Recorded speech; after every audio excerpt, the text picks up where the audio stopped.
नमस्कार दोस्तों। एक समय की बात है, एक महात्मा अपने शिष्य के साथ घूमने निकले। महात्मा को इधर उधर की बातें करना बिल्कुल भी पसंद नहीं था। कम बोलना और शांत रहकर अपने काम से काम रखना महात्मा को पसंद था। लेकिन उनका शिष्य बड़ा ही बातूनी था। वह सारा दिन इधर उधर की बातें किया करता था और दूसरों की बातों में उसे बहुत ही आनंद आता था। चलते चलते जब महात्मा और उनका शिष्य एक तालाब के पास से गुजर रहे थे तो उन्होंने वहां एक मछुआरे को पानी में जाल डाले मछली पकड़ते हुए देखा। शिष्य को यह बात बहुत बुरी लगी और वह मछुआरे को अहिंसा परमो धर्म का उपदेश देने लगा। लेकिन मछुआरा उसकी कोई बात समझने को तैयार नहीं हुआ।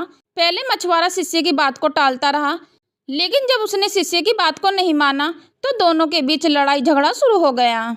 जब दोनों आपस में बहस कर रहे थे तो महात्मा आगे निकल गए थे। लेकिन जब महात्मा ने दोनों को आपस में झगड़ते हुए देखा तो वह वापस लौटे। शिष्य को अपने साथ चलने के लिए कहा और शिष्य का हाथ पकड़कर महात्मा उसको अपने साथ ले गए।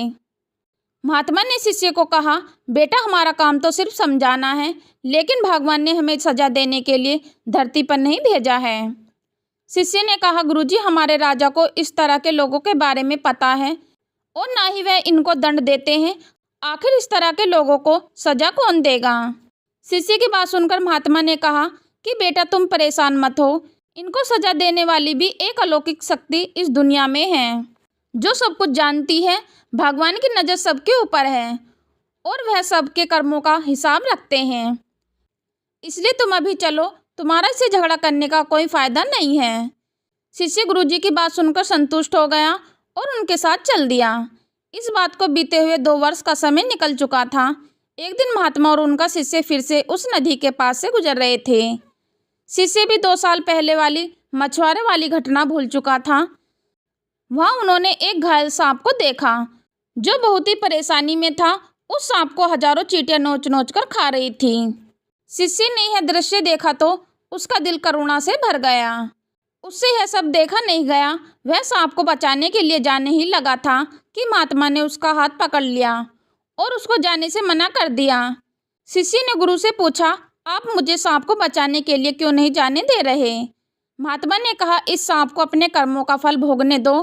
अगर तुमने इसको बचाने की कोशिश की तो इस बेचारे को अगले जन्म में फिर से यह दुख भोगना पड़ेगा, क्योंकि कर्म का फल भी सभी को भोगना पड़ता है। शिष्य ने महात्मा से पूछा कि गुरुजी इसने ऐसा कौन सा कर्म किया है जो यह इतना भयंकर कष्ट भोग रहा है। महात्मा ने कहा, यह वही मछुआरा है जिसको तुमने 2 साल पहले मछलियों को ना पकड़ने का उपदेश दिया था और वह तुम्हारे साथ लड़ने के लिए तैयार हो गया था। वह मछलियाँ ही यह चींटी हैं जो इसको नोच नोच कर खा रही हैं। शिष्य महात्मा की बात सुनकर हैरान हो गया और उसने महात्मा से पूछा कि गुरुजी है तो बड़ा ही अजीब सा न्याय है। महात्मा ने कहा, बेटा इस दुनिया में स्वर्ग और नरक के दृश्य मौजूद हैं। तुम्हें इस धरती पर हर जगह ईश्वर के न्याय के नमूने देखने को मिल सकते हैं। इसलिए अपने कर्मों को हमेशा याद रखना चाहिए, क्योंकि सच यही है जो हम करेंगे वह हमें एक दिन भोगना ही पड़ेगा।